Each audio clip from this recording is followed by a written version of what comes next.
Hello বন্ধুরা, এখন আমি শাকিব খানের আপকামিং সিনেমা বরবাদ তার পোস্টার অলরেডি আজকে চলে এসছে এবং এই অ্যানাউন্সমেন্ট পোস্টারটা কেমন হয়েছে সেটা নিয়েই কথা বলবো। এই পোস্টারটা জাস্ট একটাই কথা বলা যায়, একটা ওয়ার্ড যদি ইংলিশে বলে, টেরিফিক। বিভৎস লাগছে পোস্টারটার মধ্যে এবং এই যে ভাইলেন্স ব্যাপারটা, দেখুন ম্যাক্সিমাম অডিয়েন্স এখন এই জিনিসটাকেই পছন্দ করে, তো কিছু করার নেই, সবাই এই জিনিসটাই করবে, কারণ প্রত্যেকটা ইন্ডাস্ট্রিতে এই জিনিসগুলোই কিন্তু একটা হিট ফর্মুলা হিসেবে থেকে গেছে। পোস্টারটা কিন্তু খুব ভালো লাগছে, মানে শাকিব খানকে এরকম অবতারে দেখা, সে তো চকলেট হিরো বলা যায় কাইন্ড অফ, সেই ব্যাপারটা তার ইমেজের মধ্যে আছে, কিন্তু রিসেন্ট কিছু সময়ের মধ্যে অনেক কিছু সে চেষ্টা করছে নিজের মতো, মানে একটু ভিন্ন ধর্মী সিনেমা বা ভিন্ন ধরনের ক্যারেক্টার যদি করা যায়। এই ক্যারেক্টারটাও কিন্তু সেরকমই একটা ক্যারেক্টার, ভাইলেন্স এই ক্যারেক্টারটার মধ্যে মারাত্মক লেভেলে আছে এবং সেটা তার এই লুকস, ওই রক্তের ছাপ, এগুলো দেখেই কিন্তু পরিষ্কার বোঝা যাচ্ছে। গাড়ির উপর যেভাবে বসে আছে, একটা যে সাইকো মেন্টালিটি পুরোপুরি এই জিনিসটা কিন্তু প্রপার আসছে, মানে এই ক্যারেক্টারটা যেটা ডিমান্ড করছে যে এই মানুষটা কিন্তু নর্মাল না, এই মানুষটা কখনোই একটা নর্মাল মানুষ হতে পারে না, এই মানুষটা একটা ডেঞ্জারাস, একটা ভাইলেন্স, একটা ওই ডেস্ট্রয়ার টাইপের কাইন্ড অফ কিছু হবে। তো সেরকম হিসাবে কিন্তু পোস্টারটা কিন্তু বেশ ভালো হয়েছে।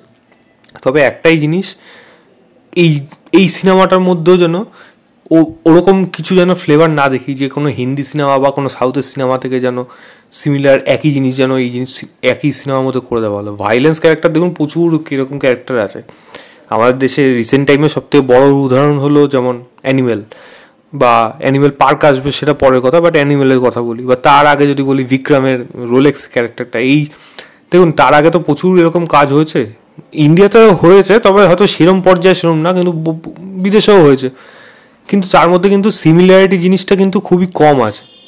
নতুনভাবে সেটাকে কীভাবে প্রেজেন্ট করা যায়, এই ব্যাপারটা কিন্তু লোকে ইন্টারেস্টিং ফিল করে। এখন শাকিব খানের লাস্ট সব থেকে বড় রিলিজ, আমি যদি দরদ বাদ দিই, তুফানের যে জিনিসগুলো, যেখান থেকে ইন্সপিরেশনগুলোকে নেওয়া হয়েছিল, একটা তো পুরোপুরি ঝেড়ে দেওয়া হয়েছে এবং প্রচুর ইন্সপিরেশন নেওয়া হয়েছে সেখান থেকে। তো সেইগুলোকে কিন্তু ডিল করার জন্য গল্পটা যা হওয়ার প্রয়োজন ছিল সেরকম কিন্তু হতে পারেনি, যেটা আমি প্রথমেই বলেছিলাম।